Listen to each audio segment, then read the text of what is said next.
I store fresh tomatoes for 2 years without adding salt and vinegar. I no longer buy tomatoes in winter. This method allows me to store tomatoes without a refrigerator. Summer tomatoes are much tastier. Instead of buying winter greenhouse tomatoes, I prepare stocks from summer specimens. To prepare them, I need about 3 kilograms of fresh tomatoes. I wash them thoroughly under running water. Then I remove the green stems from each tomato. I arrange them on a baking sheet. Tomatoes should not touch each other. We place them side by side. Then we put them in an oven preheated to 200 degrees Celsius. We bake them for 15 minutes.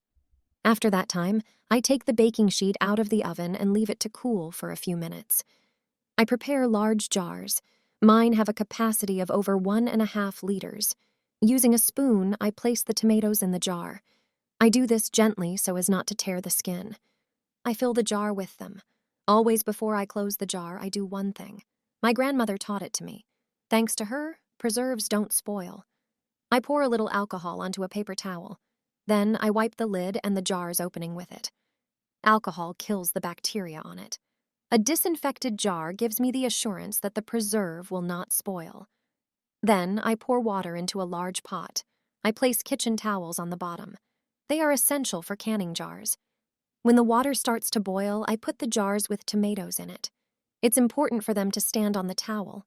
The water level should reach about 1/3 of the height of the jars. I bring the water to a boil and cook for about 15 minutes. After this time, I take out the jars, and they are ready. You can store tomatoes like these for up to 2 years. They have no added salt or vinegar, so their taste is not altered. I use them for soups, salads, and dishes.